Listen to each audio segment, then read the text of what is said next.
पश्चिम आशियात सुरू असलेल्या संघर्षामुळे जागतिक ऊर्जा बाजारपेठेत मोठी खळबळ उडाली आहे.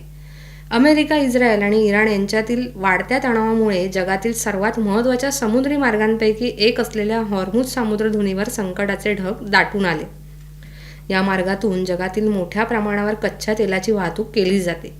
त्यामुळे या परिसरात निर्माण झालेल्या कोणत्याही तणावाचा परिणाम थेट जागतिक तेल पुरवठ्यावर होतो. युद्धजन्य परिस्थिती निर्माण झाल्यानंतर सुरुवातीला जागतिक बाजारात तेलाच्या किमतींनी जोरदार उसळी घेतली. काही काळासाठी प्रति बॅरल कच्च्या तेलाचे दर $150च्या वर गेले. ऊर्जा आयातीवर अवलंबून असलेल्या अनेक देशांमध्ये चिंतेचं वातावरण निर्माण झालं. अनेक अर्थतज्ज्ञांनी इंधन टंचाई, महागाई आणि आर्थिक मंदीचा इशाराही दिला.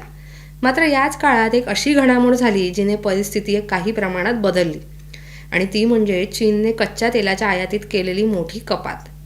चीन हा जगातील सर्वात मोठा कच्चं तेल आयात करणारा देश मानला जातो. त्यामुळे चीनच्या मागणीत होणारा अगदी छोटा बदलही जागतिक बाजारावर मोठा प्रभाव टाकतो. गेल्या काही महिन्यात चीनने तेल खरेदीचा वेग कमी केला. मे महिन्यात चीनची आयात सुमारे 6.6 दशलक्ष बॅरल प्रतिदिन इतकी राहिली. ही पातळी गेल्या अनेक वर्षातील सर्वात कमी पातळ्यांपैकी एक मानली जाते. चीनच्या या निर्णयामुळे जागतिक बाजारात अतिरिक्त तेल उपलब्ध झालं. याचा थेट फायदा भारतासह इतर अनेक आशियाई देशांना झाला.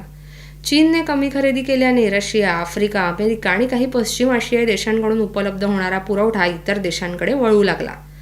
भारत, दक्षिण कोरिया, जपान, थायलंड आणि सिंगापूर यासारख्या देशांनी या संधीचा फायदा घेत अतिरिक्त तेलसाठा उभारण्यास सुरुवात केली. त्यामुळे पुरवठ्यावरील दबाव कमी झाला आणि संभाव्य इंधन संकटाचा धोका काही प्रमाणात टळला.